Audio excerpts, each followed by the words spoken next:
स्वागत करेंगे।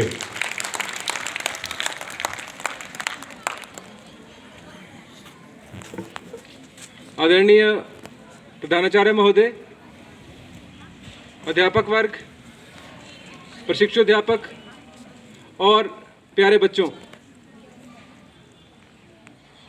हम सभी आज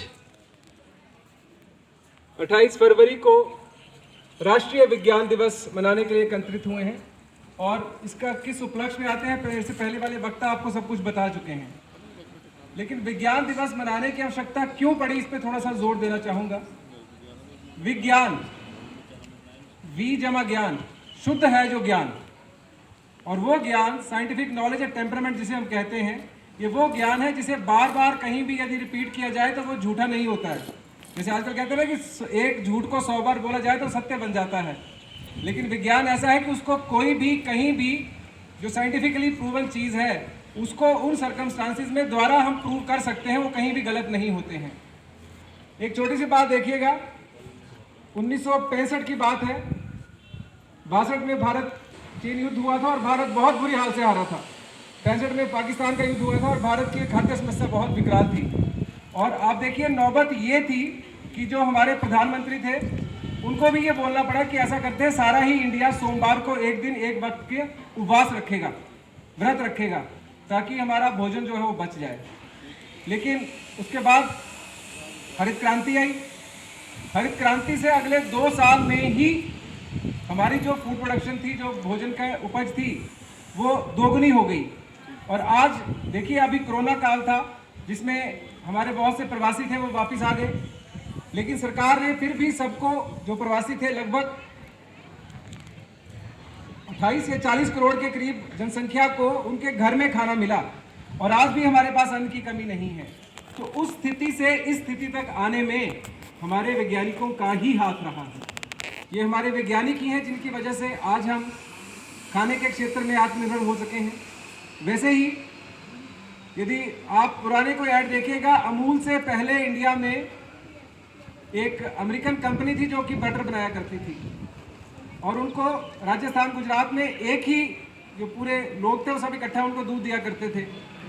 वहाँ पे भी हमारे कुरियन साहब थे जिन्हें श्वेत क्रांति का वो कहा जाता है। बेसिकली वो यूएस पढ़ने के लिए गए न्यूक्लियर फिजिक्स, लेकिन वहाँ पे रिवाज क्या है कि आप एक साथ में सब्जेक्ट एक्स्ट्रा पढ़ सकते हैं। तो उन्होंने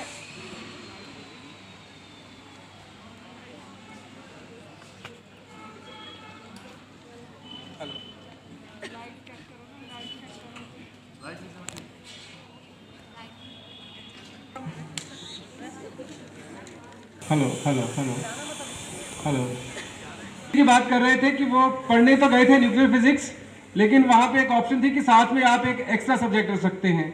जैसे रूसा में अभी आया था कि आप कोई भी एक एक्स्ट्रा सब्जेक्ट रख सकते हैं, तो उन्होंने डेयरी इंजीनियरिंग की साथ में। जब इंडिया आए तो इंडिया आके न्यूक्लियर फिजिक्स में चांस मिला नहीं, तो उन्होंने एज ए डेयरी इंजीनियर नौकरी की। और नौबत यह आई कि उनको लगा कि अब मुझे दोबारा न्यूक्लियर फिजिक्स में मुड़ना चाहिए। तो जब मुड़ने लगे तो उनकी तनख्वाह उस टाइम 250 रुपये थी। तो उस कंपनी वालों ने कहा कि ऐसा है जी, आपकी हम तनख्वाह 250 से 600 रुपये, मतलब डबल से भी थोड़ी ज़्यादा कर देते हैं। आप इस कंपनी में सिर्फ 2 महीने सेवा दीजिए और हमारा पहला जो प्रोडक्शन वो है वो करके जाइए। तो उसके बाद वो उस 2 महीने से ऐसे जुड़े कि बाद में अमूल के नाम, मेरे ख्याल से कोई भी ऐसा नहीं होगा जिसने अमूल का कोई प्रोडक्ट नहीं खाया होगा। तो एक छोटे से गांव से लेकर के पूरे देश भर में एक ब्रांड बनना, एक अपने आप को साइंटिफिकली सस्टेन करना, ये साइंस की ब्यूटी है। आप देखिए अभी वैक्सीनेशन की बात देखिए, 250 करोड़ टीके लगाना। हालांकि इंडिया का हमारे टीके लगाने में जो हमारे वैक्सीनेशन की हिस्ट्री हमारी बहुत अच्छी रही है।